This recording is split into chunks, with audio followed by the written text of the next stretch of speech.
मनीष सिसोदिया की CBI remand खत्म। आज कोर्ट में पेशी, उन्हें जुडिशियल कस्टडी में भेजा जा सकता है। जमानत पर 10 मार्च को फैसला। दिल्ली शराब नीति केस में गिरफ्तार मनीष सिसोदिया को सीबीआई आज यानी 6 मार्च को दिल्ली के राउज एवेन्यू कोर्ट में पेश करेगी। यहां से उन्हें जुडिशियल कस्टडी में भेजा जा सकता है। 4 मार्च को कोर्ट ने सिसोदिया की सीबीआई रिमांड 2 दिन 6 मार्च के लिए बढ़ा दी थी, जो आज पूरी हो रही है। हालांकि सीबीआई ने कोर्ट से 3 दिन के लिए उनकी कस्टडी मांगी थी। सिसोदिया की जमानत याचिका पर कोर्ट 10 मार्च को दोपहर 2 बजे फैसला सुनाएगा। सीबीआई ने उन्हें 26 फरवरी को गिरफ्तार किया था। 27 फरवरी को उनकी कोर्ट में पेशी हुई। यहां से सिसोदिया को 5 दिन की सीबीआई रिमांड पर भेजा गया था। पिछली सुनवाई के दौरान कोर्ट में ये दलीलें दी गयी।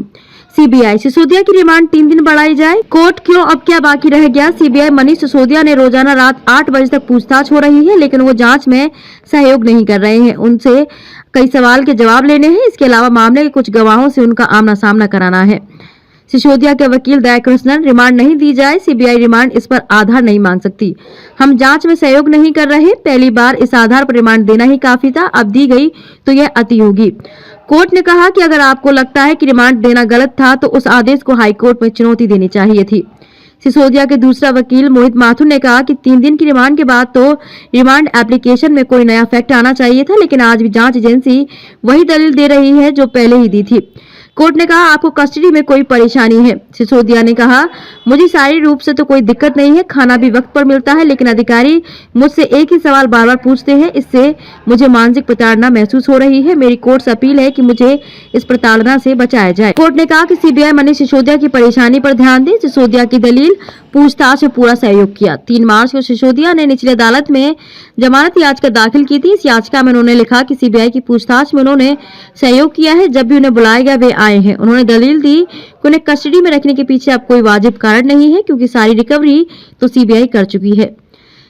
सिसोदिया की कस्टडी बढ़ाने पर 4 मार्च को दिल्ली के सीएम केजरीवाल ने कर्नाटक के दावणगेरे में निशाना साधा था। केजरीवाल ने कहा कि बीजेपी के एक नेता का बेटा 8 करोड़ रुपए के साथ पकड़ा गया, लेकिन उसकी गिरफ्तारी नहीं हुई। हो सकता है कि बीजेपी उसे अगले साल पद्म भूषण दे दे।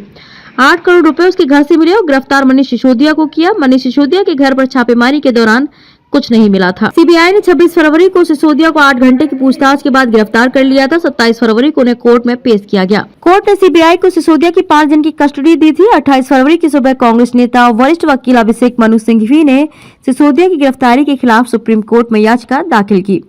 उन्होंने कोर्ट से मामले पर फौरन सुनवाई की अपील की, जिसे कोर्ट ने स्वीकार कर लिया था। हालांकि 28 फरवरी को सुनवाई के दौरान सीजेआई जस्टिस डीवाई चंद्रचूड़ और जस्टिस पीएस नरसिम्हा की बेंच ने याचिका खारिज करते हुए कहा कि आप पहले हाईकोर्ट जाइए, सीधे हमारे पास आने का क्या मतलब है। हम एक गलत परंपरा को बढ़ावा नहीं दे सकते। दिल्ली के सीएम अरविंद केजरीवाल ने आदित्य मारलेना और सौरभ भारद्वाज का नाम एलजी के पास मंजूरी के लिए भेजा है। अभी सिसोदिया और जैन के विभाग की जिम्मेदारी कैलाश गहलोत और राजकुमार आनंद के पास रहेगी।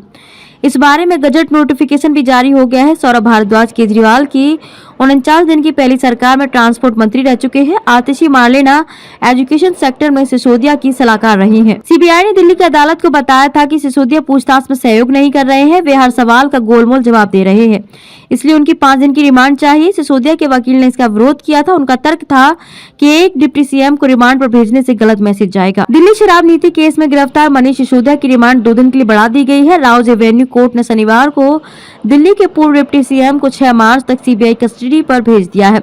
वहीं सिसोदिया की तरफ से दाखिल जमानत याचिका पर कोर्ट 10 मार्च को फैसला सुनाएगा।